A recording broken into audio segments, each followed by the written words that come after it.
குருவின் கருணையுடன் இயற்கையின் தூய்மையை அனுபவியுங்கள். நம் குருஜியின் ஆசீர்வாதத்தால் அருளூட்டப்பட்ட இயற்கையான ஹெல்த் அண்ட் இம்யூனிட்டி மிக்ஸ், பஞ்சமுகி ருத்ராட்ச மாலை, பஞ்சகவ்யத்தினால் தயாரிக்கப்பட்ட பொருட்கள் என தமிழ்நாட்டிலேயே தயாரிக்கப்பட்ட இயற்கையான தயாரிப்புகளை பெற www.guruvinkarunai.com ஆர்டர் செய்யவும்.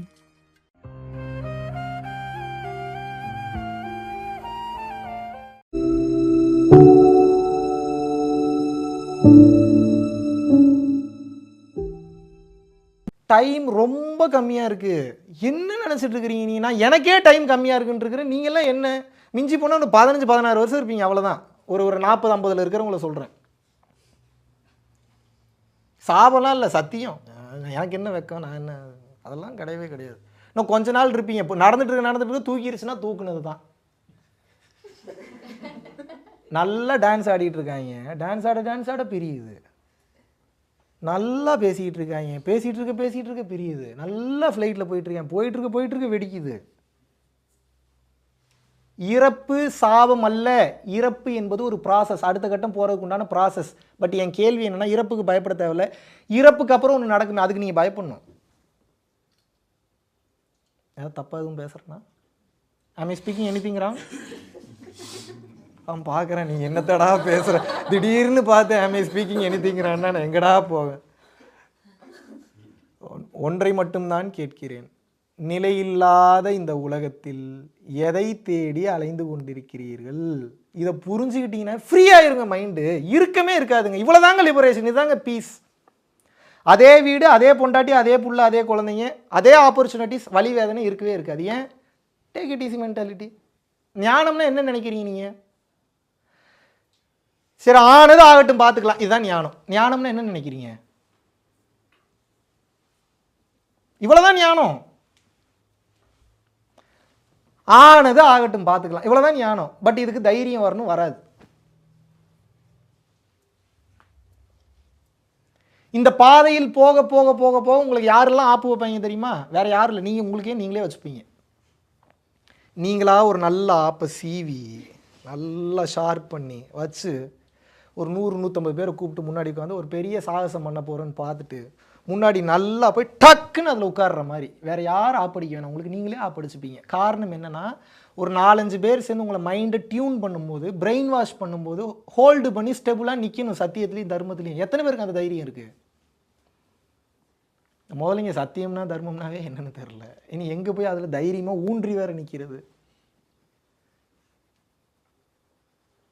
இருக்கும்போது உருப்படியாக ஒரு காரியம் பண்ணல, இறக்கும் போதும் பண்ண போகிறது இல்லை, இறந்ததுக்கு அப்புறமும் பண்ண போகிறது இல்லை. எப்போ தான் பண்ண போகிறீங்க?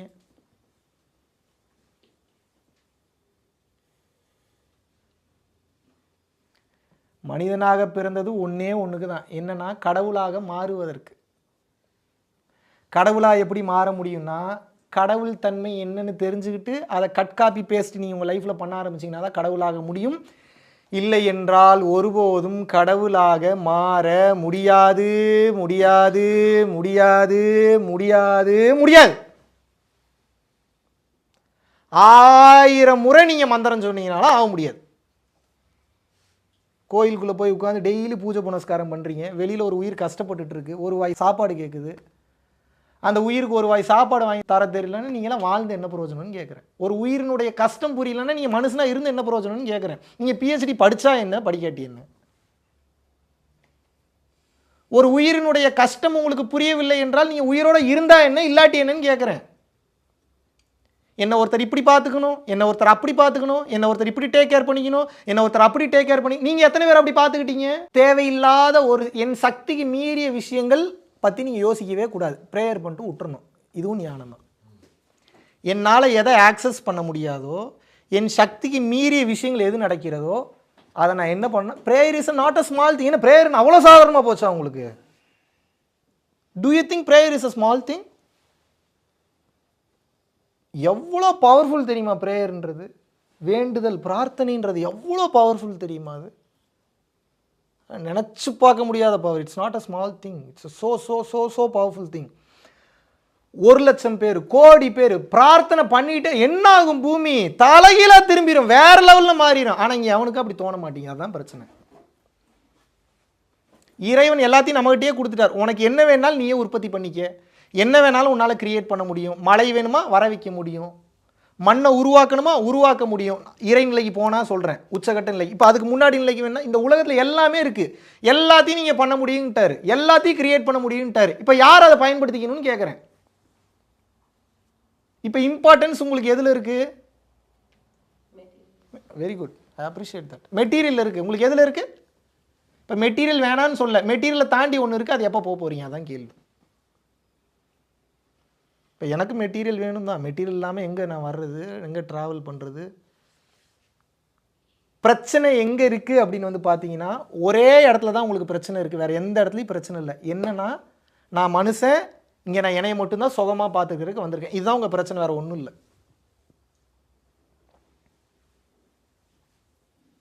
என் குடும்பம் நல்லா இருக்கணும், இதுதான் பிரச்சனை உங்களுக்கு. உங்கள் பிரச்சனை என்ன? உங்கள் வீட்டுக்கு ஒரு 2 குழந்தைங்க வராங்கன்னு வச்சுப்போம். உங்கள் வீட்டுக்கு ஒரு 2 குழந்தைங்க வராங்க.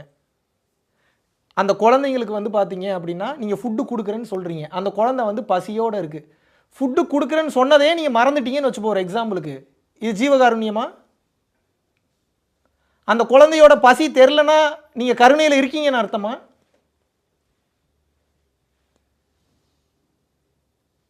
அப்படியா?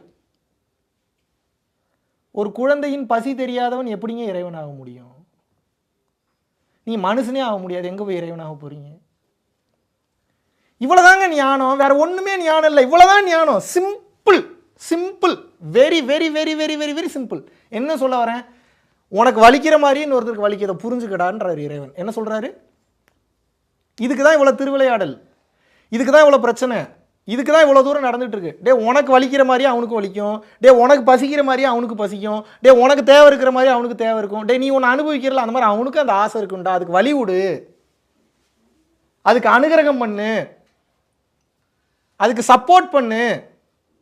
உனக்கு எல்லாம் கிடைச்சிருச்சுன்றதுக்கா ஆடாத. Having the power is not an opportunity, fundamental responsibility. Having power is not an opportunity, it's responsibility. எவன் ஒருவன் பொறுப்புகளை ஏற்றுக்கொள்ள தயார் நிலையில் இல்லையோ இறைவன் அவனுக்கு அருளை கொடுக்க மாட்டார். அருள்னா பவர்னு அர்த்தம். பவரை பக்குவமாக பயன்படுத்துகிறவனுக்கு தான் இறைவன் அடுத்த வினாடி கொடுப்பார். பக்குவம் மற்றவனுக்கு இறைவன் பவரை கொடுக்க மாட்டார். ஏன் கொடுக்க மாட்டாருன்னா அழிச்சிருவீங்க எல்லாத்தையும். அப்போ இறைவன் எத்தனை கோடி வச்சிருக்கீங்கன்னு பார்க்குறாரா, கொடுத்தா சரியாக பயன்படுத்துவீங்களான்னு பார்க்குறாரா? என்னங்க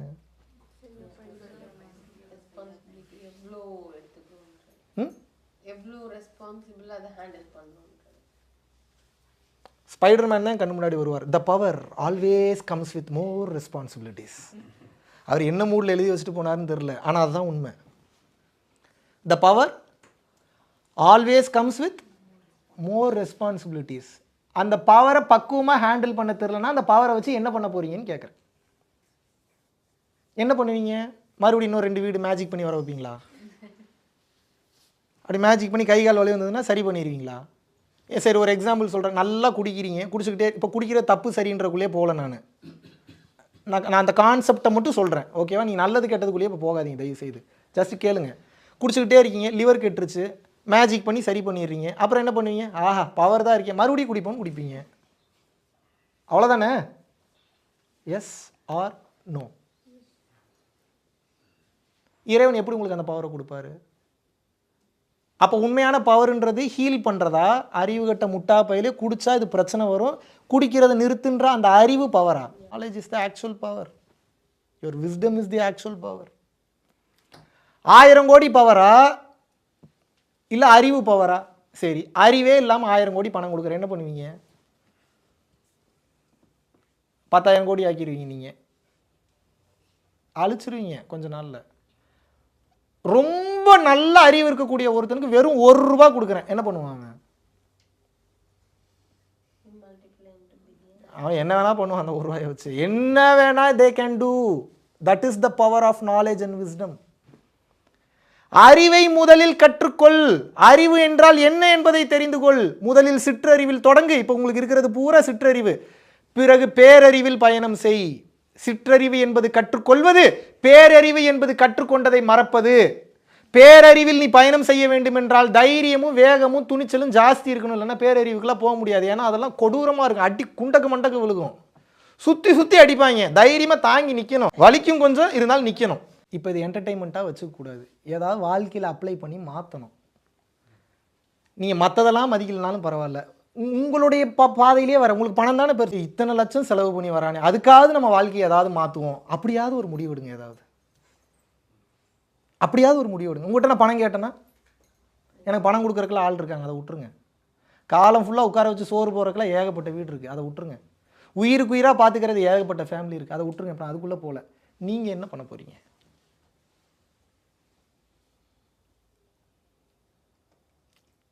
உங்களுக்கு 2 ஆப்ஷன் தரேன்.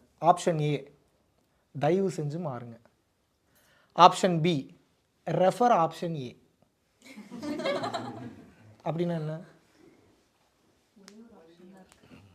That's sweet and that's smart. வேற வழி இல்லை, இதை இறைவன் இப்படித்தான் சொல்கிறார். நீ திருந்தும் வரை உன்னை போட்டு துவைத்து எடுப்பேன் என்று இறைவன் கூறுகிறார். என்ன சொல்றாரு?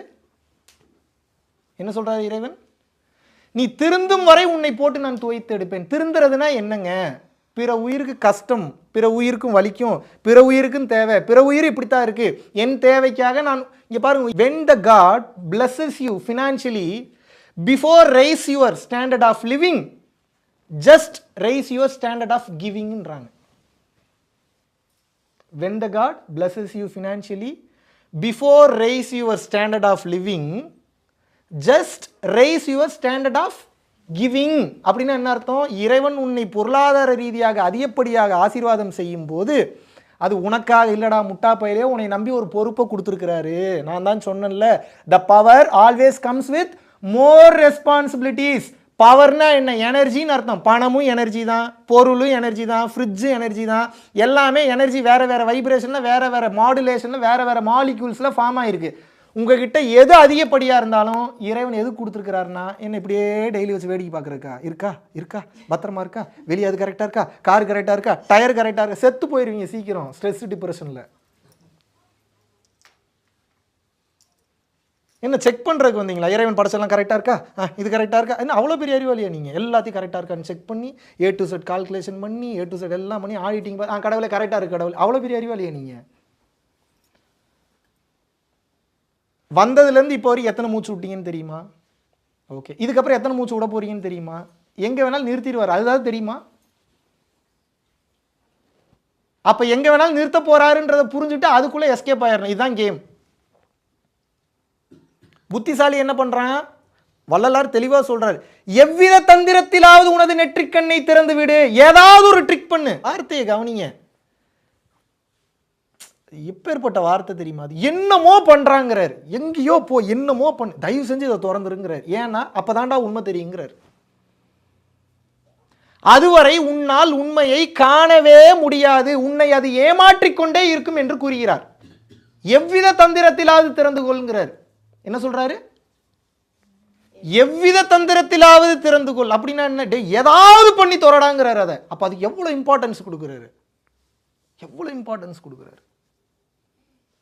நம்ம அதுக்கு கொடுக்குற இம்பார்ட்டன்ஸ் விட்டுட்டு எல்லா வேலையும் பார்த்துட்டு இருக்கோம். இப்போ நீங்கள் இதை திறக்கணும்னு நீங்கள் போராடாதீங்க, எப்படி பிறரை கேர் பண்ணணும், எப்படி பிறருக்கு தர்மம் பண்ணணும்னு மட்டும் நீங்கள் ஃபோக்கஸ் பண்ணுங்க. You will get everything. I am dam sure about it. ஏறாத நிலைமிசை என்னை ஏற்றி விட்டது யாதெனில் தயவுங்கிறார் வள்ளல் பெருமான். என்ன சொல்றாரு? தயவுங்கிறாரு. தேவரும் மூவரும் யாவரும் அடைந்திடா நிலை என கலித்த அருட்பெருஞ்சோதிங்கிறார். என்ன சொல்றாரு? தேவரும் மூவரும் யாவரும் அடைந்திடா நிலை என கலித்த அருட்பெருஞ்சோதி. அப்படின்னா என்ன? மாணிக்க வாசகர், திருஞான சம்பந்தர் கஷ்டம், கவலை, வேதனை, வலி, துக்கம், துயரம். ஆனால் இவங்களெல்லாம் இத்தனை டெஸ்ட்டுக்கு அப்புறம் அந்த பதவியை கொடுக்குறாரு, சிவ பதவியை கொடுக்குறாரு. வள்ளல் பெருமானுக்கு பாருங்க, எச்சோதனையும் இயற்றாது எனக்கு அச்சோ என்று அருளி அருட்பெருஞ்சோதியா. என்ன சொல்றாரு? எச்சோதனையும் இயற்றாது எனக்கே அச்சோ என்று அருளி அருட்பெருஞ்சோதி. அப்படின்னா என்ன? இவங்க இத்தனை பேர் இவ்வளோ கஷ்டப்பட்டு நீ அந்த பதவியை கொடுக்குற, நான் ஒரு கஷ்டமே படலை, அப்போ எனக்கு போய் அச்சோ ஐயோ பாவம் இந்த புள்ள கஷ்டப்படுதுன்னு சொல்லி கொடுத்துட்டாரன். எப்பேற்பட்ட வார்த்தைங்க இது, எவ்வளோ பவர்ஃபுல்லான வார்த்தை. எதனால கொடுத்தாரு? எதனால கொடுத்தாரு? அதான் கேள்வி. தயவினால் நான் பெற்றேனேங்கிறார். என்ன சொல்றாரு? தயவு. என்ன சொல்றாரு?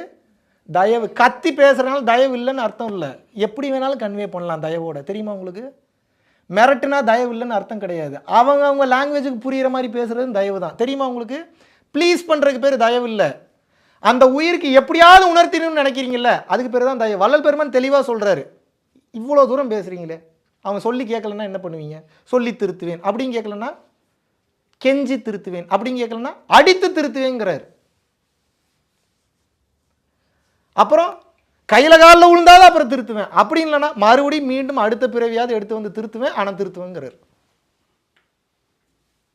இவர் எங்கே மாறினார்? இடையில எங்கேயாவது ரூட் மாறினாரா? இவருடைய நோக்கம் எங்கேயாவது செதறிச்சா? இவரோட மைண்ட் செட் எங்கேயாவது மாறிச்சா? எங்கேயுமே மாறாது. ஒன்னே ஒன்றில் மட்டும் தெளிவாக இருந்தார். என்ன? இவனுக்கு இதை எப்படியாவது புரிய வைக்கணும், இவன் இதை எப்படியாவது உணரணும்.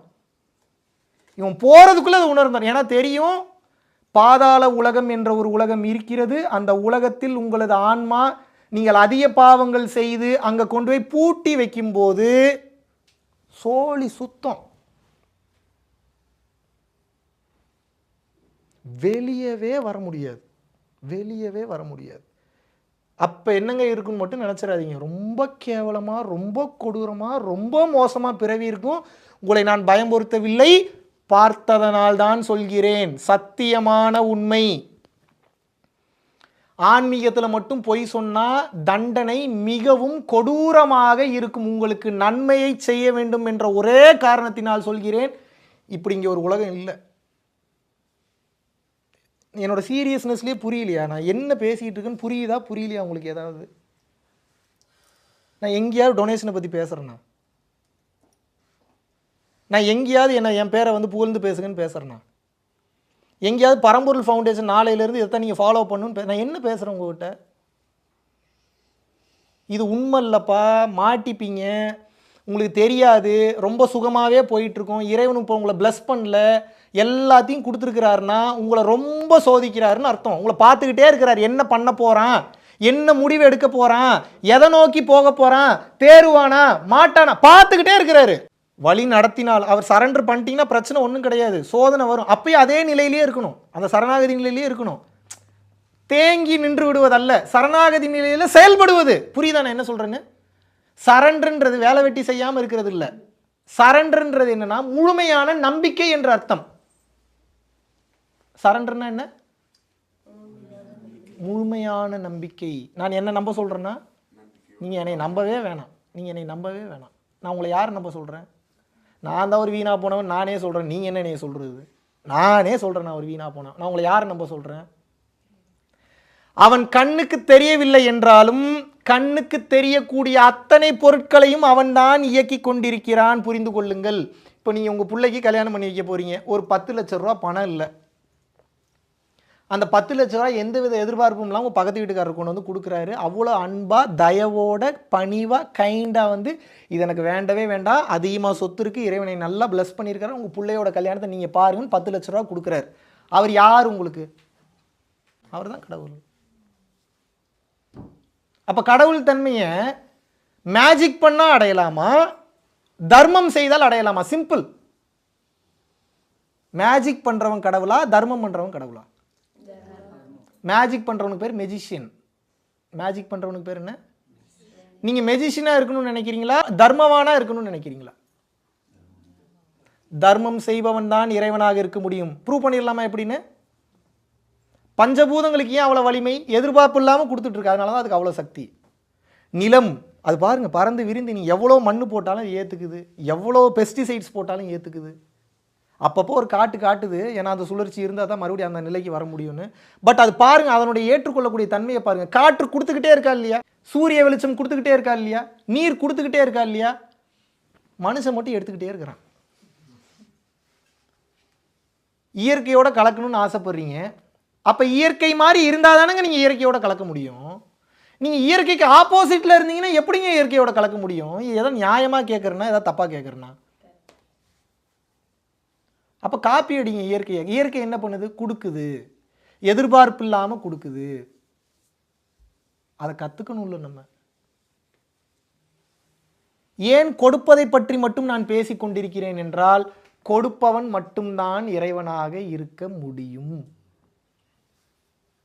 பிறர் நலம் நாடுபவன் மட்டும்தான் இறைவனாக இருக்க முடியும். பிறர் துன்பத்தை நினைத்து வருந்துபவன் தான் இறைவனாக இருக்க முடியும். பிற உயிர்களின் கஷ்டத்தை நினைச்சா அந்த உயிர்களுக்கு வேணுங்கிற உதவியை செய்கிறவன் மட்டும்தான் இறைவனாக இருக்க முடியும். இன்னைக்கு சொல்ற வெளிப்படையா பேசுறேன். கொஞ்சம் கொஞ்சமா உபகார சக்தி ஆக்டிவேட் ஆகட்டும். சூப்பர் நேச்சுரல் பவர்ஸ்லாம் ஈஸியாக ஆக்டிவேட் ஆகிடும். அதெல்லாம் ஒரு மேட்ரு, என்ன வேணால் பண்ண முடியும், ஆனால் பண்ணுறதுக்கு தோணாது உங்களுக்கு. ஏன்னா அதை பண்ணி கிடைக்கிற சுகத்தை விட சும்மா இருக்கிறதுல வேற ஒரு சுகம் கிடைக்கும் உங்களுக்கு. சும்மானா என்ன, மனம் சும்மா இருக்கிறது. ரமண மகரிஷி மனம் சும்மா இருக்கும், கை கால் வேலை பார்த்துக்கிட்டே இருக்கும், தெரியுமா உங்களுக்கு? இந்த நிலை கேள்விப்பட்டிருக்கீங்களா நீங்கள்? மனம் சும்மா இருந்தால் உடல் அசைவற்று போகும் தான் உங்களுக்கு தெரியும். ரமண மகரிஷி அப்படி ப்ராக்டிஸ் பண்ணியிருக்கிறார்.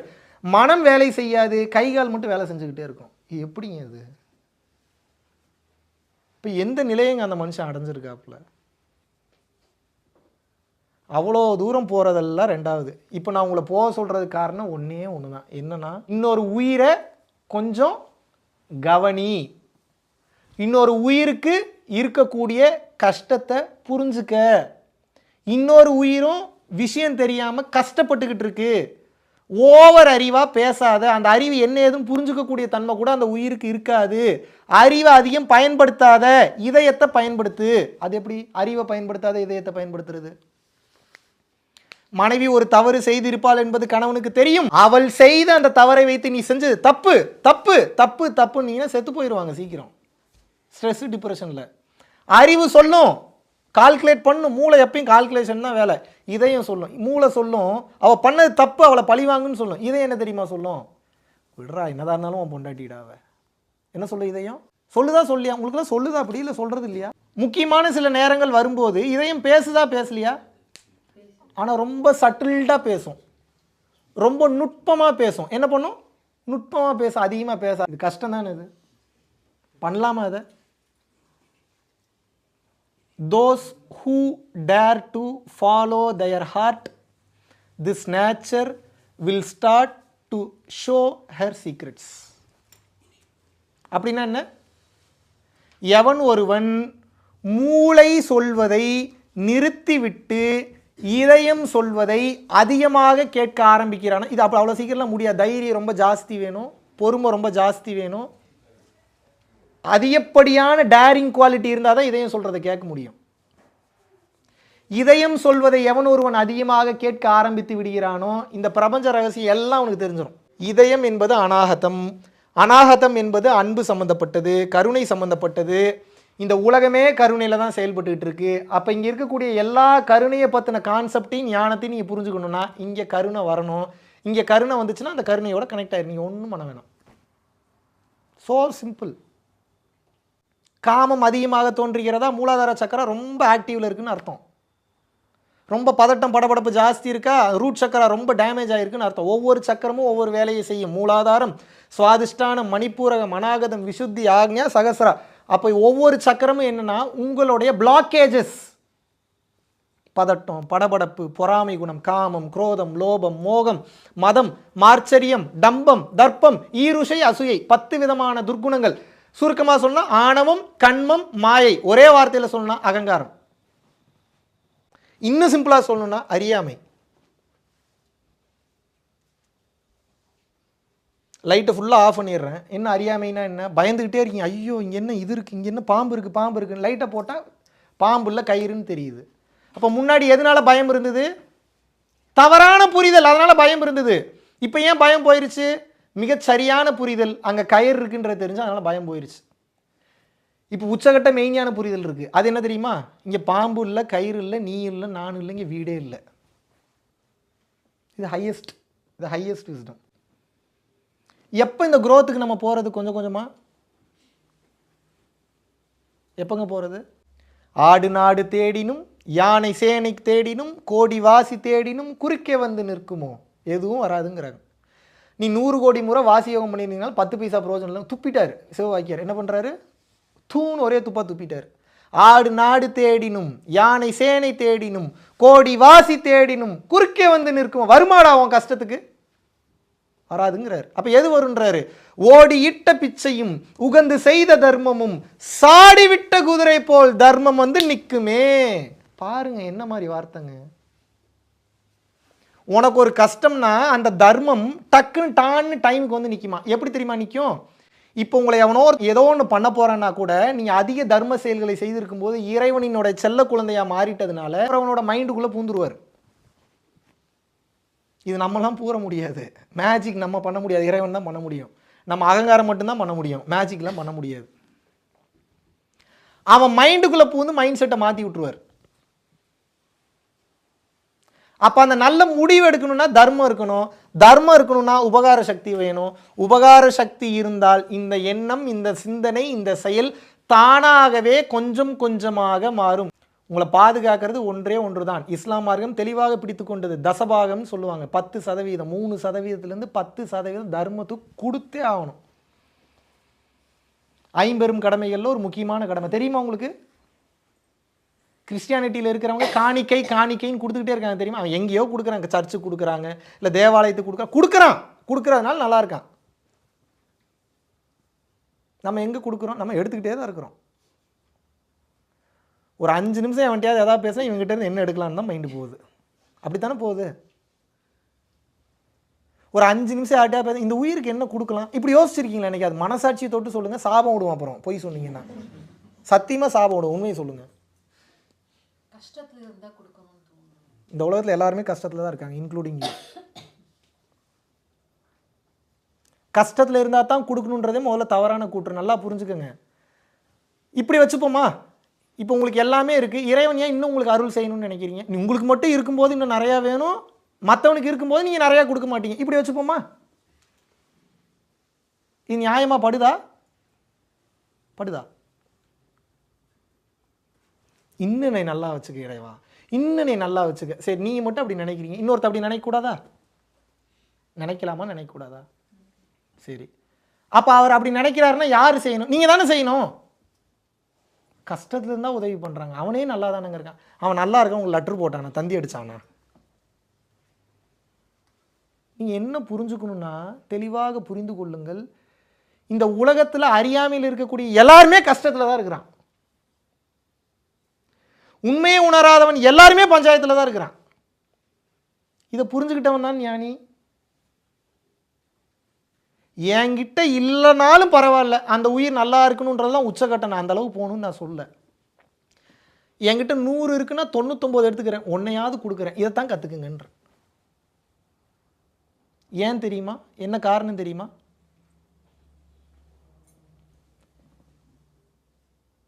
உங்களுக்கு தேவையான பொருள் போக அதிகமாக இந்த உடல், இந்த மனம், இந்த ஆன்மாக்கு தேவையானது போக அதிகமாக ஒரு இட்லி நீங்கள் எக்ஸ்ட்ரா சாப்பிட்டீங்கனாலும் யூ ஆர் நவ் இன் டேஞ்சர்ன்ற நான். ஏன் சார் ஏதாவது ஃபுட் பாய்சன் ஆயிருமான்னு கேட்காதீங்க. அப்படின்னா என்ன அர்த்தம்னா அந்த இட்லி உங்களுக்கானது இல்லைங்கிறேன். You get my point or not? அதிகமான பொருளை வச்சுருந்தீங்கன்னா உங்கள் மேலே வந்து பார்த்தீங்கன்னா எல்லாரும் ஃபேக்காக அன்பு காட்ட ஆரம்பிப்பா. அது எதுவுமே உண்மையாக இருக்க நீ கண்டுபிடிக்கவே முடியாது. நீ கோடீஸ்வரர் எல்லா கோடீஸ்வரன்ட்டையும் போய் கேளுங்க, அவங்களுக்கு இருக்கக்கூடிய வாழ்க்கையில் மிகப்பெரிய பஞ்சாயத்து என்னென்னா நல்லவன் எவன் கெட்டவன் கண்டுபிடிக்கவே முடியாது அவங்களால. ரொம்ப நடிப்பாங்க.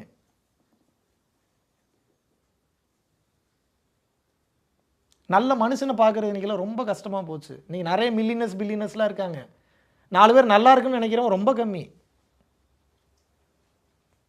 4 பேருக்கு உதவி பண்ணணும்னு நினைக்கிறவங்க ரொம்ப கம்மி. எங்களை மாதிரி ஏதாவது உதவி பண்ணணும்னு நினைக்கிறவனை கூட பேரை கெடுத்து, மானத்தை கெடுத்து, மரியாதையை கெடுத்து, கேரக்டர் அசாசினேஷன், அதுக்கு பேர் என்ன? நான் அதுக்கெல்லாம் தயார் நிலையில் தான் இருக்கேன். நம்மெல்லாம் நீங்கள் என்னை எவ்வளோ கேவலப்படுத்தினாலும் நான் தைரியமாக நிற்பேன். தெரியுமில்ல உங்களுக்கு? நான் பண்ணலைலாம் சொல்ல மாட்டேன், பண்ணதை பண்ணேன்னு தான் சொல்லுவேன். என்ன சொல்லுவேன்? ஆமாம் பண்ணேன், வாட் இஸ் யுவர் ப்ராப்ளம்னு கேட்பேன். என்ன கேட்பேன்? இந்த தைரியம் வருமா உங்களுக்கு? இதுக்கெல்லாம் எப்போ போகிற? நீ இவ்வளோ தூரம் போனீங்கன்னா தான் கொஞ்சம் நஞ்சமாக தைரியமாக நிற்க முடியும். உங்கள் தத்துவத்தில், உங்கள் சித்தாந்தத்தில், உங்கள் கொள்கையில் சட்டப்படி அது சரியாக இருக்குது, சட்டப்படி எல்லாமே சரியாக இருக்குன்னா மான மரியாதை பற்றி ஏன் கவலைப்படுறீங்க? மான மரியாதை எதுக்கு உங்களுக்கு? மனுஷனாக பிறந்தோடனே மான மரியாதை போயிடுச்சு. 10 விதமான துர்குணங்கள் இருக்கிறதுனால தான் மனுஷனாகவே பிறந்திருக்கீங்க. இதில் என்ன நான் ரொம்ப நல்லவன், இதில் என்ன அவன் ரொம்ப கெட்டவன்? எப்பயுமே பாருங்கள், உங்களோட மைண்ட் செட் பூரா எப்படி இருக்குன்னா அவன் கெட்டவன் அப்படின்ற மைண்ட் செட்லேயே தான் பார்க்குறீங்க. உங்களோட மைண்ட் செட்டை நல்லா கவனித்து பாருங்களேன். செல்ஃப் அவேர்னஸில் நான் ரொம்ப யோகியன், நான் ரொம்ப ரொம்ப நல்லவன், இவனுங்கெல்லாம் ஏன் இப்படி இருக்காங்க, இப்படி தான் பார்க்குது. என்னைக்காவது உங்கள் மைண்ட் செட்டு, என்னைக்காவது ஒரு நாளாவது நான் எவ்வளோ பெரிய அயோக்கியன், சே எவ்வளோ கேவலமான ஒரு பிறவி, இந்த உலகத்துக்கிட்ட இருந்து நான் எதை கற்றுக்கலாம், இப்படி பார்த்துருக்கா ஒரு நாளாவது உங்கள் மைண்ட் செட்டு? நீங்கள் எப்படின்னு ஒருத்தர் விமர்சனம் பண்ணுறீங்க?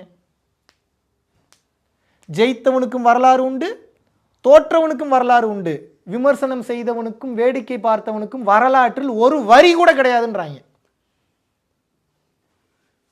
இப்போ நம்ம வேலை என்ன? ஒரே வேலை தான், இன்க்ரீஸ் யுவர் கைண்ட்னஸ். தயவை வளர்த்துக்கங்க. கஷ்டத்தில் இந்த உலகத்தில் நிறைய பேர் இருக்காங்க, நிறைய உயிரினங்களுக்கு இங்கே நிறைய தேவைப்படுது. மூளையை புத்தி இதுக்காவது கொஞ்சம் மூளை யூஸ் பண்ணுங்க. எல்லாத்தையும் என்கிட்டயே கேட்காதீங்க, எப்படி பண்ணலாம் ஏது பண்ணலாம். எனக்கு ஆஸ்திரேலியன்லாம் ஃபுல்லாக தெரியாது, ஆஸ்திரேலியாவோட சட்டத்திட்டம் எனக்கு ஃபுல்லாக தெரியாது, ஆஸ்திரேலியா இருக்கக்கூடிய சூழ்நிலை எனக்கு நல்லா தெரியாது. நீங்கள் தான் இங்கே இருந்திருக்கீங்க. You have to find yourself what is good and what is bad, how to use this bloody brain to helping others in any வே.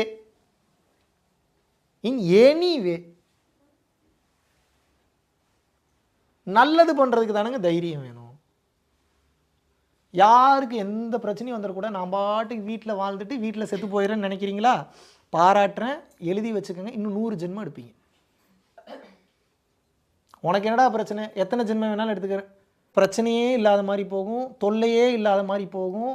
ஆவியாக மாறிட்டீங்கன்னா கொடுமையாக அனுபவிப்பீங்க. டைம் போகவே போகாது. கத்துவீங்க, கதறுவீங்க, மரண ஓலங்கள் அதிகமாக கேட்கும், க்ரீப்பிங் சவுண்ட்ஸ் கேட்கும். ஒன்றையும் உங்களால் ஆக்சஸ் பண்ண முடியாது.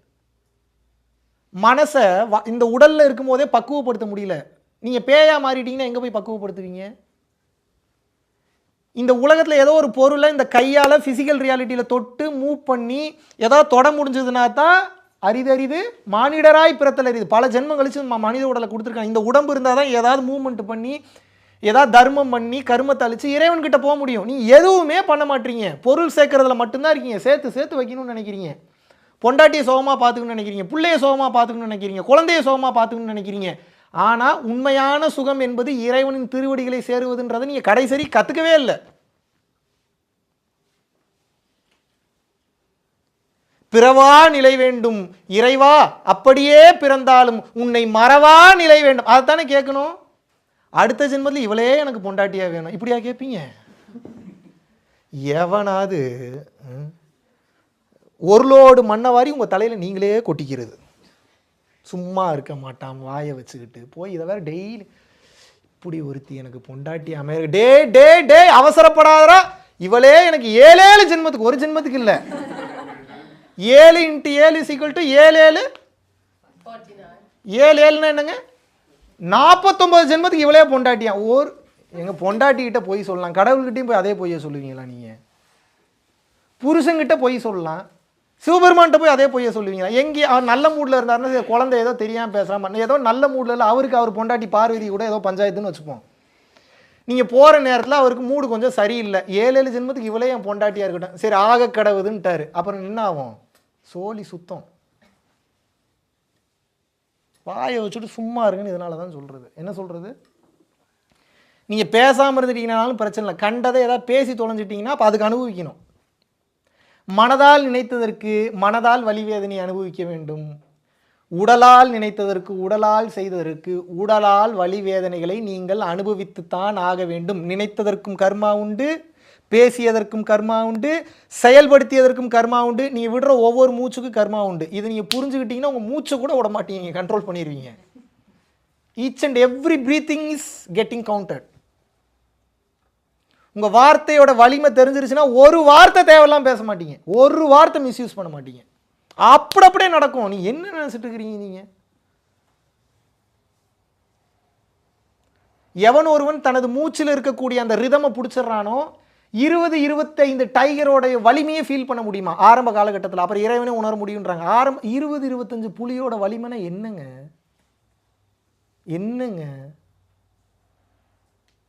ஒரு புலியை உங்களால் சமாளிக்க முடியுமா? நம்ம இங்கே கொட்டை எடுக்கிற புலிக்கே என்ன பண்ணுறதுன்னு தெரில, ரசம் வைக்கலாமா அதை வைக்கலாமா இதை. ஒரு புலியை எப்படி நீங்கள் 20-25 புலியை நீங்கள் மேனேஜ் பண்ணி என்ன விளையாட்டாது?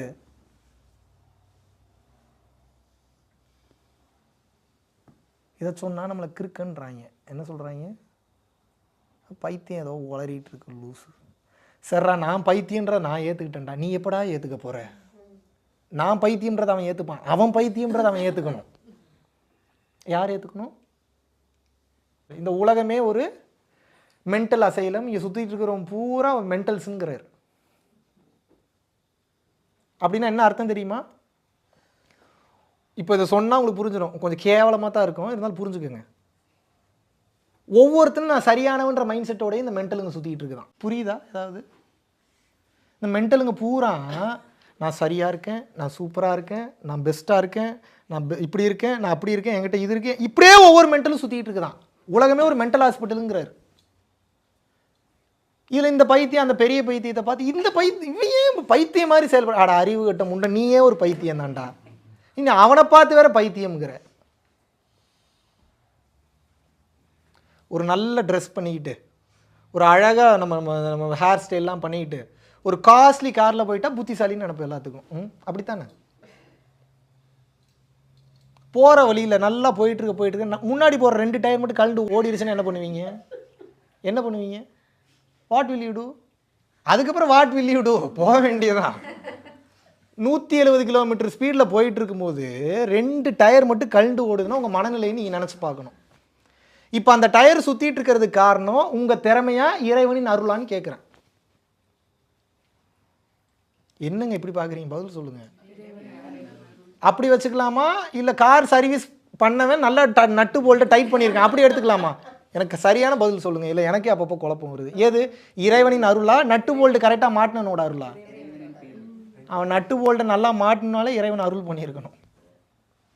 அவன் பொண்டாட்டி வீட்டில் சண்டை போட்டு வந்து 2 போல்ட்டை மட்டும் ஆடா போங்கடா.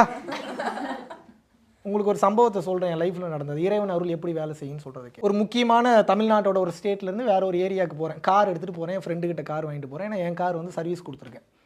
கார்லாம் கொடுத்துட்டாரு. அது நல்ல ஒரு கார், நல்ல ஒரு காஸ்ட்லியான car, not premium car, but ஓரளவுக்கு நல்ல கார், எஸ்யூவி டைப் கார். நான் அது ஒரு மேலே மலையெல்லாம் ஏறி இறங்கி 4 நாள் சுற்றிட்டு எங்கெங்கேயோ போயிட்டு எல்லாம் போயிட்டு வந்து காரை கொடுத்துட்டேன். 1 வாரம் கழிச்சு கால் பண்ணுறாரு, குருநாதா என்ன பண்ணீங்க, எப்படி உங்களால் அவ்வளோ தூரம் போயிட்டு வந்தேன்? இப்போ டீசல் போட்டேன், போயிட்டு வந்துட்டேன். இல்லை முன்னாடி இருந்த லெஃப்ட் சைடு வீல்லேருந்து எந்த பிரச்சனையுமே உங்களுக்கு வரலையா? டேய் என்னடா சொல்கிறேன், ஒரு பிரச்சனையும் வரலையாடா? இல்லை நீங்கள் கொண்டு வந்து விட்டதுலேருந்து பார்க்குற, வெளிநாடு போயிருந்தேன், இப்போ தான் வந்து பார்க்குறேன், அதில் 2 போல்ட்டே இல்லை, எப்படி நீங்கள் மேலே ஏறி கீழே இறங்குனீங்கன்னு கேட்குறான். ஏதாவது புரியுதா நான் என்ன பேசுகிறேன்னு? 2 போல்ட் இல்லாமல் லெஃப்ட் சைடு வீல், இப்போது 4 போல்ட் இருக்குது, 1 2 3 4, இந்த 2 போல்ட் இருந்தால் கூட மேட்ச் ஆயிரும். ஏன்னா ஓரளவுக்கு அதுவே கொஞ்சம் ரிஸ்க்கு தான், பட் ஓரளவுக்கு மேட்ச் ஆகும். இந்த 2 போல்ட் போயிடுச்சுன்னா என்ன ஆகும்? என் கார் போய் இறங்கிருச்சு, உயிரோடு இருக்கேன் இப்போ. என்ன புரியுது உங்களுக்கு? சத்தியமாக நடந்த. நீங்கள் டவுட் பட்டிங்கன்னா அப்புறம் இப்போ ஒரு கால் பண்ணுவேன், நான் ஸ்பீக்கரில் போடுவேன். இப்போ நான் அவர் என்ன தெரியுமா சொன்னார்? ப்ரோ நீங்கள் உண்மையாகவே பெரிய மிராக்கள் தான் ப்ரோங்க. டே உனக்கு கொன்றுவேன் நான். அவனே காரை கொடுக்கும்போது போல்டு இருக்கா, அது இருக்கா, இது இருக்கா செக் பண்ண போதா குறைக்கு 3 பேரை கூட்டிகிட்டு போயிட்டுருக்கேன். பூரா நம்ம வாலண்டியர்ஸு பசங்களை கூப்பிட்டு அங்கே ஒரு ஈவெண்ட் விஷயமா பேசுகிறக்கா போயிட்டுருக்கேன். அங்கே போனால் போய் இறங்கினதுக்கப்புறம் சொல்கிறான் போல்டு. நான் பாருங்க ஒரு அதிலேருந்து இப்போ காரில் ஏறினாவே முதல்ல போல்டு இருக்கான்னு தான் பார்க்குறது. இல்லை டயரு அது அடுத்த கட்டம். இப்போ போகிற போக்கெல்லாம் பார்த்தா, உலகம் போகிற வேகம் ஏஐலாம் வரதை பார்த்தா டயர் இருக்குமான்றது இப்போ டவுட்டாக இருக்குது. இறைவன் அருள் எவ்வளோ முக்கியம்னு உங்களுக்கு புரியுதா புரியலையா? நீங்கள் எப்படி உங்களோட உழைப்புன்றீங்க? வீட்டிலேருந்து கார் எடுத்துகிட்டு வரீங்க, கார் எடுத்துகிட்டு நீங்கள் வந்து சேர்ந்துட்டீங்க, பாராட்டுறேன். வழியில் ஒரு ஆக்சிடென்ட் கூட ஆகலை, பூமி பொழந்து உள்ளே நீங்கள் போகலை, உங்களுக்கு ஹார்ட் அட்டாக் வரல. நான் நெகட்டிவாக பேசுகிறேன்னு நினைக்காதீங்க, எக்ஸ்ட்ரீம் பாசிபிலிட்டிஸாக பேசிகிட்டு இருக்கேன். எதுவுமே நடக்கலை. இதுதானே அருள். உட்காந்து சத்சங்கம் கேட்டுட்ருக்கீங்க, பில்டிங் இடிஞ்சு உழுந்து உடையலை, டச் வுட், ஒரு எக்ஸாம்பிளுக்கு சொல்கிறேன். இது இறைவன் அருளா இல்லையா? கொரோனாவில் நீங்கள் இன்னும் மவுத் ஆகலை, உயிர் போகலை, உயிரோடு தான் இருக்கிறீங்க. இறைவனின் அருளா இல்லையா? உங்கள் தாயும் தந்தையும் உடலுறவு வைத்துக் கொள்ளும் போது பல லட்சம் ஸ்பெர்ம்ஸ் உள்ளே போச்சு. அந்த பல லட்சம் ஸ்பெர்ம்ஸில் பல கோடி ஸ்பெர்ம் உள்ளே போச்சு.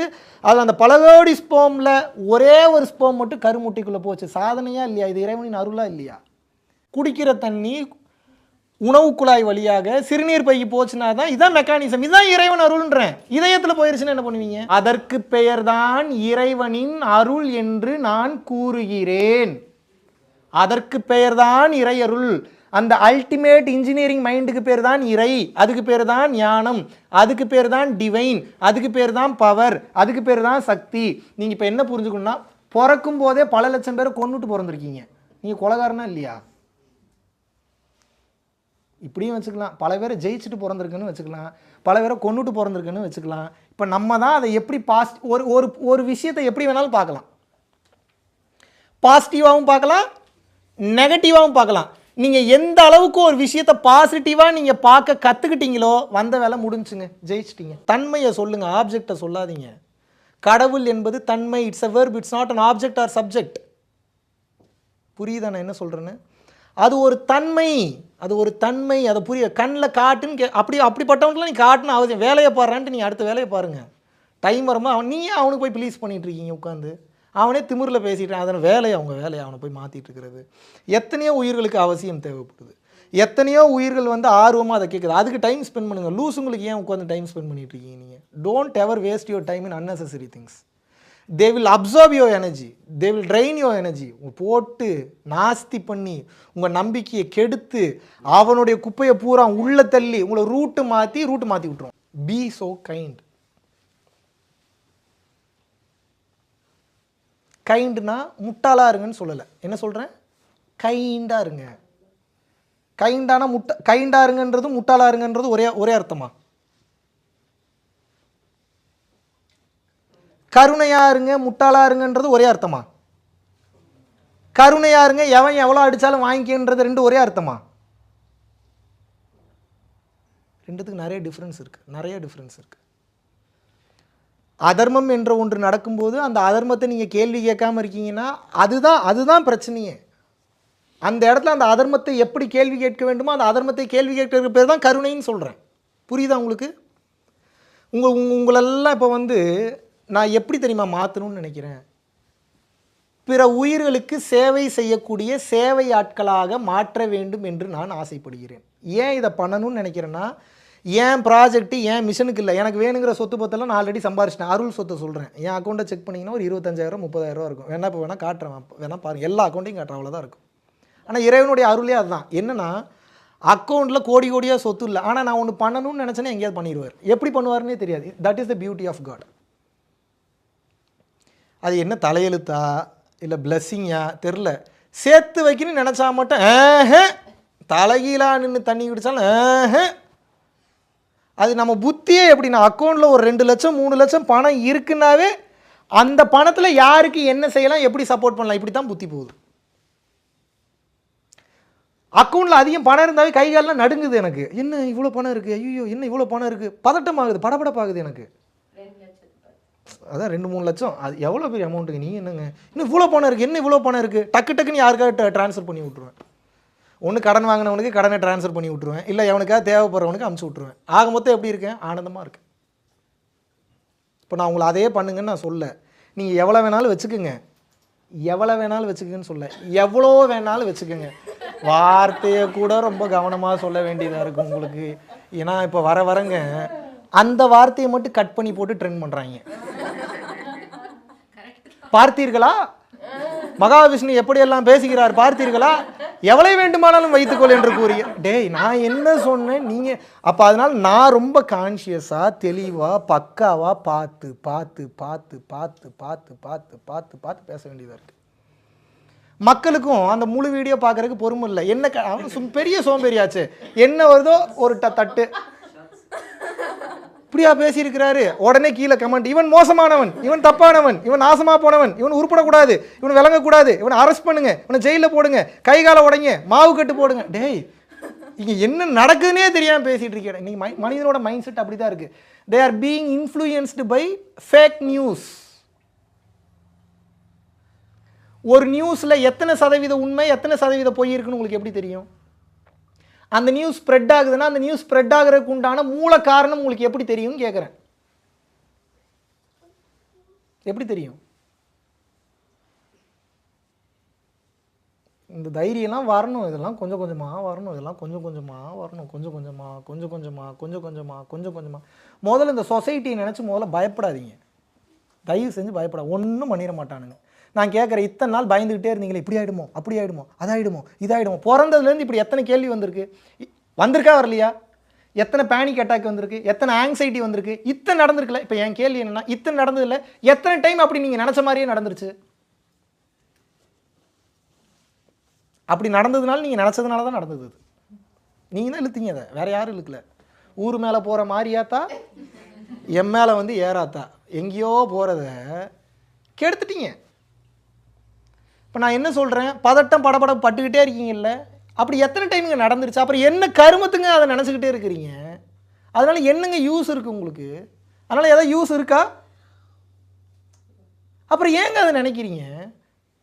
காரணம் என்ன தெரியுமா? பழகிருச்சு. ஒரு 10 நிமிஷம் சிரித்து பேசினாவே இப்போ உங்கள் மைண்டு ப்ரீ ப்ரோக்ராம் ஆகிடுச்சு. அதுவே அடுத்து கொஞ்ச நேரத்தில் எப்படி சோகமாயிரும், நம்மளே சோகத்துக்கு போயிடுவோம்.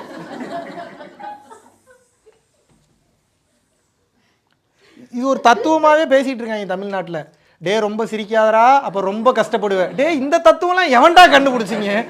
ஏன்டா சிரிக்கிறவனை நிம்மதியாக சிரிக்க கூட விட மாட்டீங்களேடா, அவனுக்கு எப்படா ஸ்ட்ரெஸ் டிப்ரெஷன்? பதில் இல்லை. அப்படியே உங்கள் மைண்ட் செட்டு பூரா அப்படியே மாறி மாறி மாறி மாறி தப்பான சித்தாந்தம், தப்பான கொள்கை, தப்பான வழி நடத்தல், சொசைட்டி. 4 பேர் ஏதாவது யாருங்க அந்த 4 பேர்? எவங்க அந்த 4 பேர்? பார்த்தீங்களாங்க அந்த 4 பேர் என்னைக்காவது? இல்லை அந்த 4 பேரை பார்த்தா தான் கேள்வி கேட்டிருக்கீங்க தைரியம். ஏன்னா எப்பட்றா நீ இப்படி பேசலாம்னு கேட்டிருக்கீங்களா நீங்கள்? உங்களுக்கும் தைரியம் இல்லை. எதுக்குங்க அந்த 4 பேரை நினச்சி பயந்தே செத்துக்கிட்டு இருக்கீங்க? நீங்கள் சாகிற வரைக்கும் அந்த 4 பேரை பார்க்க போகிறதில்ல.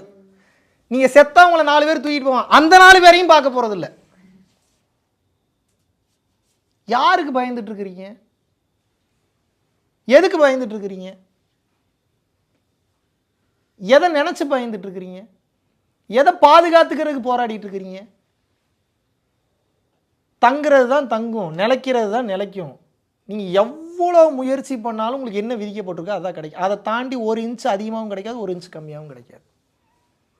இறைவனின் விதியில் எது விதிக்கப்பட்டிருக்கிறதோ, விதிக்கப்பட்டிருப்பது உங்களுக்கு கிடைத்தே தீரும். கிடைப்பதை தடுக்க முடியாது, தடுப்பதை கொடுக்க முடியாது.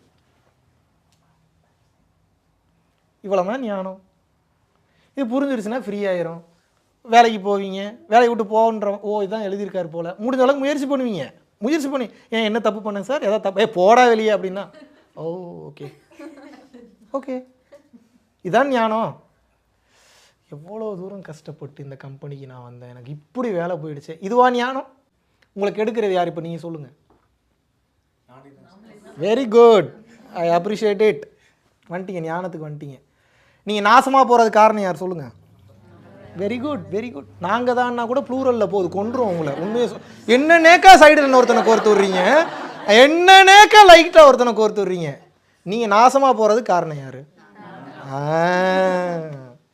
நீங்கள் நல்லா இருக்கிறதுக்கு காரணம் யார்? அதுவும் நான் தான். நான் முயற்சி பண்ணாதான் இறைவன் அருள் செய்வார். இதை புரிஞ்சுங்க. இறைவன்றது உச்சகட்ட தத்துவம். நான் நல்லா இருக்கணும்னாலும் நான் ஏதாவது இங்கே செய்யணும், நான் நாசமாக போகணுன்னாலும் இங்கே செய்யணும். அப்போ நான் நல்லா இருக்கிறதுக்கு காரணம் யார்? நான் நாசமாக போகிறதுக்கு காரணம் யார்? எனக்கு ஒரு ஆக்சிடென்ட் ஆகுதுன்னா அது காரணம் யார்? நான் தான். அதில் என்ன டவுட் உங்களுக்கு? அதில் உங்களுக்கு என்ன டவுட்டு? ஏதாவது சேட்டை பண்ணியிருப்பீங்க, இல்லை நான் தான் அப்படின்றத பாசிட்டிவாக எடுத்துக்கல. அதை நீங்கள் வந்து ஒரு ரியலைசேஷனுக்கு தானே எடுத்துக்கிறீங்க. இந்த ஒரு விஷயத்துக்கு காரணம் நான் தான். புரியுதா உங்களுக்கு நான் சொல்கிறது? In a good way you can take it. இது நல்ல கேள்வி, அதுக்கு நான் பதில் சொல்லிடுறேன். நான் தாண்டா பெரியாள், அந்த நான் இருக்கக்கூடாது. காஞ்சி விஸ்வநாத சாமியோட புள்ளடா, அந்த நான் இருக்கலாம், தப்பு இல்லை. புரியுதா? வள்ளல் பெருமானோட புள்ளடா நான், அந்த நான் இருக்கலாம். இந்த மாதிரி உங்களுக்கு எந்த குரு பிடிச்சிருக்கோ, எந்த இறைவனை பிடிச்சிருக்கோ, அவரோட புள்ளனாடா நான், அந்த நான் இருக்கலாம். நான் தாண்டா எங்கள் அப்பனுக்கே புத்தி சொல். ரெண்டுத்துக்கு மச் டிஃப்ரென்ஸ். மறந்துடுறீங்க. இந்த ஹாலில் இருக்கிற வரைக்கும் அந்த வைப், அந்த எந்து இருக்குது.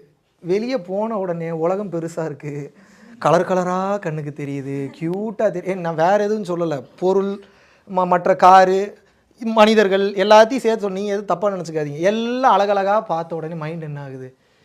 இந்த உலகத்தை போய் பொய்ன்னு சொல்கிறானே அவன். நீங்கள் சொல்லலை, அவன் சொல்கிறான். எவன் சொல்கிறான்? இன்றைக்கி ஒரு சீக்ரெட் சொல்லித்தரேன், நல்லா புரிஞ்சுக்குங்க. நீங்கள் வேற, உங்கள் மனசு வேற, ரெண்டும் ஒன்றும் இல்லை. நீங்களும் உங்கள் மனதும் வெவ்வேறு, இரண்டும் ஒன்று அல்ல. நீங்களும் உங்கள் மனமும் ஒன்றல்ல, இரண்டும் வெவ்வேறு. உங்க மைண்டு சொல்றதெல்லாம் எல்லாத்தையும் செய்யாதீங்க. கேளுங்க, முதல்ல ஆக்ஷன்ல இறங்கவே கூடாது. முதல்ல புரிஞ்சுக்குங்க அதை. The more action you do, the more karma will get accumulated. மனம் சொல்வது எல்லாத்தையும் செய்யாதீங்க. மனம் சொல்லும் போது கவனிங்க, அது என்ன சொல்லுதுன்னு முதல்ல கவனிங்க. அப்புறம் அது எடிட்டிங்குள்ளே கொண்டு போங்க. எது வேணும் எது வேணான்னு புத்தியை பயன்படுத்தி அப்புறம் செயல்பாட்டுக்குள்ளே போங்க. சொல்கிறத பூரா செஞ்சீங்கன்னா வீணாக போயிருவீங்க சீக்கிரம். அது சொல்லும், வெளியே போகிறீங்க, இந்த கார் நல்ல காராக இருக்கே, இதில் போய் உளுந்தா எப்படி இருக்குன்னு சொல்லும். உளுந்துருவீங்களா நீங்கள்? அதில் மட்டும் எப்படி உங்களுக்கு மைண்டு வேலை செய்யுது? உளுந்தா உயிர் போயிடும்னு. இப்படித்தானே ஒவ்வொன்றையும் நம்ம அலசி ஆராய்ச்சி பண்ணணும். எஸ்ஆர்னோ அதை மறந்துடுறோம். இது மறந்ததுனால எல்லா பிரச்சனையும். இங்கே பாருங்கள், இந்த உலகத்தில் எதுவும் தப்பு இல்லை. பிறரின் விருப்பப்பட்டு பிறரின் உடன்பாட்டுடன் நீங்கள் எந்த செயலை இந்த உலகத்தில் செய்தாலும் தவறல்ல. ஆனால் உடன்படிக்கை மிகச் சரியாக இருக்க வேண்டும். அது எதுவாக இருந்தாலும் சரி, வார்த்தை பேச்சு கரெக்டாக இருக்கணும், கரெக்டாக மெயின்டைன் பண்ணணும். யார் அந்த வார்த்தை பேச்சை சரியாக மெயின்டைன் பண்ணாமல் விட்டுட்டாங்களோ அவங்க அவுட் ஆகிட்டாங்க. நியாய தர்மத்தை பற்றி பேசுறதுக்கு அவங்களுக்கு தகுதி இல்லைன்னு அர்த்தம். அவங்கள இறைவன் ஒருபோதும் அருள் செய்ய மாட்டார். அதாவது கண்டுக்காமல் விட்டுருவாருன்னு சொல்ல வரல, அதை ரியலைசேஷன் பண்ணும்போது அந்த அருளை கொடுப்பார். எப்போது ஒரு மனிதன் இறைவனின் பரிபூரண அருளை பெறுகிறான், எப்போது ஒருவன் செய்த தவறுகளுக்கு வருத்தம் தெரிவித்து ரியலைஸ் பண்ண ஆரம்பிக்கிறானோ, கண்ணீர் விட ஆரம்பிக்கிறானோ, வரணும், இந்த கண்ணில் இருந்து கண்ணீர் வரணும். என்ன போய் இப்படி பண்ணுறியாடா, அப்படி வரக்கூடாது. ஐயோ இவ்வளோ பெரிய தப்பு பண்ணுறேன், அப்படி வரணும் கண்ணீர். ரெண்டு கண்ணீருக்கு நிறைய டிஃப்ரென்ஸ் இருக்குது. ஐயோ எனக்கு இப்படி வலிக்குது, அப்படி வரக்கூடாது கண்ணீர். ஐயோ எத்தனை உயிர்களை இப்படி போட்டு நான் காயப்படுத்திருப்பேன், இப்படி வரணும் கண்ணீர். இந்த தன்மை இருக்கும்போது வாழ்க்கை மிக சிறப்பாக இருக்கும். இதில் ஏதாவது டவுட் இருக்கா? கிளியராக இருக்குல்ல உங்களுக்கு? இறுதியாக சொல்லிக்கொள்வது ஒன்றே ஒன்று தான், உங்கள் மனம் சொல்கிற எல்லாத்தையும் கேட்கக்கூடாது. அவசியமானது இங்கே பாருங்கள், உங்கள் மைண்டுனால உங்களுக்கு 10 பைசா பிரயோஜனம் இல்லை. இப்போதைக்கு இல்லை, எப்போதைக்குமே பிரயோஜனம் இல்லை. அது உங்களை அழிக்கிறதுக்கு தான் வந்திருக்கு. உங்கள் மனம் எதுக்கு உங்களை வந்திருக்கு? புரிந்து கொண்டால் மனதை வைத்து கேம் விளாடலாம், ப்ளே பண்ணலாம், இந்த உலகத்தை சாதிக்கலாம். மனதை வைத்து ஒருபோதும் இறைநிலையை அடைய முடியாது. மனதை அழிச்சா தான் இறைநிலையை அடைய முடியும். உலகம் தெரிய வேண்டுமென்றால், உலக காட்சி கிடைக்க வேண்டுமென்றால் மனம் இருக்க வேண்டும். உலகம் மறைந்து இறைவன் தெரிய வேண்டும் என்றால் மனம் அழிய வேண்டும். அவன் இருக்கும்போது நான் இல்லை, நான் இருக்கும்போது அவன் இல்லை. அப்படின்னா என்ன? ரமணகிரி சுவாமிகள் குட்லாடம்பட்டியில் சமாதியானவர் சொல்லியிருக்கார். நான் இருக்கும்போது அவன் இல்லை, அவன் இருக்கும்போது நான் இல்லைன்னா, நான் தான் பண்ணுறன்ற போது அவன் தெரிய மாட்டான், அவன் தான் பண்ணுறான்ற போது நான்றது இருக்காது. உங்களுக்கு ஒரே பிரச்சனை தான் என்ன? எல்லாத்தையும் நான் செய்கிறேன்னு நினச்சி செய்றீங்க. இதுதாங்க உங்களுக்கு பிரச்சனை. ஒவ்வொரு செயலையும் இறைவன் செய்கிறார் நினச்சி செய்யுங்க. உங்களுக்கு இருக்கிற எல்லா பிரச்சனையும் கொஞ்சம் கொஞ்சமாக சால்வ் ஆகும். பிரச்சனை கொஞ்சம் ஜாஸ்தி ஆகிற மாதிரி தெரியும், பயப்பட தேவையில்லை. கொஞ்சம் கொஞ்சமாக அதுவே சார்ட் அவுட் ஆகும். கிளியரா? இப்போ நான் சொன்னது புரிஞ்சுதா? இறுதியாக சொல்கிறது என்னென்னா, நீங்கள் என்பது உங்கள் ஆன்மா. ஆன்மாவுக்கு பேச்சு வராது, ஆன்மாவுக்கு நிறம் கிடையாது, வடிவம் கிடையாது, குணம் கிடையாது, ஒன்றும் கிடையாது. அது எப்படி சொல்லலாம் அப்படின்னா, இட்ஸ் எக்ஸிஸ்டன்ஸ். அழிக்க முடியாதது, மாற்ற முடியாதது, நிலையானது, தவிர்க்க முடியாதது, பல ஆண்டு காலமாக இருந்து கொண்டிருப்பது, இதுக்கப்புறம் இருக்க போகிறது. எது ஒன்றை அழிக்க முடியாதோ அதுதான் நீங்கள். எது ஒன்றை அழிக்க முடியாதோ அதுதான் நீங்கள். அழிக்க முடியாது நீங்களாக ஒருபோதும் இருக்க முடியாது. அழிந்து போவது எப்படி நீங்களாக இருக்க முடியும்? நான் என்ன கேட்குறேன், அழிந்து போகக்கூடிய பொருளாக இருக்க வேண்டும் என்று நினைக்கிறீங்களா, இல்லை அழிந்து போகாத பொருளாக இருக்கணும்னு நினைக்கிறீங்களா? அழிந்து போகாத பொருளாக இருக்கணும்னா நீங்கள் சோல் கான்ஷியஸ்னஸில் இருக்கணும். சோல் கான்ஷியஸ்னஸ்னால் என்ன? நான் ஒரு ஆன்மாதான்ற தன்மையில் பார்த்தா தான் பந்தம், பற்று, பாசம், விருப்பு, வெறுப்பு, ஆசை, கோபம், துக்கம், துயரம் எல்லாம் குறையும். உடலாக பார்த்தீங்கன்னா இதெல்லாம் வந்துடும். ஏன் தெரியுமா? உடலாக பார்த்தீங்கன்னா அழகு தெரியும், உடலாக பார்த்தீங்கன்னா பொருள் தெரியும், உடலாக பார்த்தீங்கன்னா சட்டத்திட்டம் தெரியும், உடலாக பார்த்தீங்கன்னா எல்லாமே தெரியும். அப்போ தெரியும்னா அந்த கட்டுப்பாட்டுக்குள்ளே அடங்கிட்டீங்க. கட்டுப்பாட்டுக்குள்ளே அடங்கும் போது உங்களால் செயல்பட முடியாது. ஆன்மாவாக பார்த்தீங்கன்னா அவுட் ஆஃப் த பாக்ஸ் இல்லை, அவுட் ஆஃப் த யூனிவர்ஸ் போய் ஹெல்ப் பண்ணுவீங்க. நீங்கள் அந்த தைரியம், அந்த பக்குவம், அதெல்லாம் நீங்கள் இன்னொரு உயிரை நீங்கள் ஆன்மாவாக பார்க்கும்போது தான் வரும். உடலாக பார்த்தீங்கன்னா காமம் வரும், காதல் வரும், ஆசை வரும், விருப்பு வரும், வேகம் வரும், எல்லாம் வரும். உடம்பாக பார்த்தீங்கன்னா ஏமாந்துருவீங்க. இது கொஞ்சம் கஷ்டம் தான், ஆரம்பத்துலேருந்து பழகணும். இது ஒரு ஆன்மா, இது ஒரு ஆன்மா, இது ஒரு ஆன்மா, இது ஒரு ஆன்மா, இது ஒரு ஆன்மா, இது ஒரு ஆன்மா. அப்படி பார்த்தீங்கன்னா தான் அவ்வளோதான். இதுதான் ஹையஸ்ட். தாண்டி ஒரு பயிற்சி இல்லை. பிறரை ஆன்மாவாக பார்க்குறதாங்க ஹையஸ்ட் பயிற்சி. அதை தாண்டி ஒரு பயிற்சி இல்லைங்க. ஆன்மாவை பார்த்தீங்கன்னா தான் அப்புறம் நல்ல குணம் வந்துடுது. நல்ல குணம் வந்துருச்சுன்னா நல்லா செயல்பட ஆரம்பிச்சிருவீங்க. நல்லா செயல்பட ஆரம்பிச்சிங்கன்னா 4 பேருக்கு உதவ ஆரம்பிச்சிருவீங்க. தர்மம் தானாக வந்துடும். 4 பேர் ஹெல்ப் பண்ணணும்னு வந்துடும், சப்போர்ட் பண்ணணும்னு வந்துடும், உதவி பண்ணணும்னு வந்துடும், எல்லாமே பண்ணிடுவீங்க. அதுக்கப்புறம் தானாக நடக்கும்.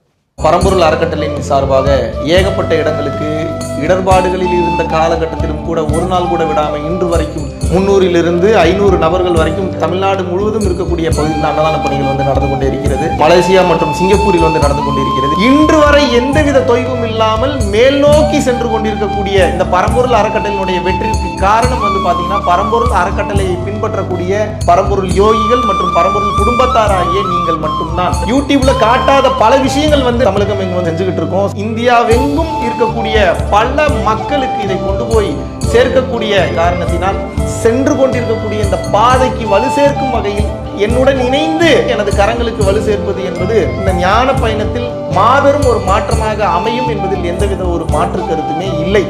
மகாவிஷ்ணுவை நான் நம்புறேன். மகாவிஷ்ணு ஒரு செயல் செய்தால் அது சரியாக இருக்கும் என்று நினைப்பவர்கள் மட்டும் இந்த விஷயத்துல கலந்து கொண்டு எனது கரங்களை வந்து வலுப்படுத்துங்கள்.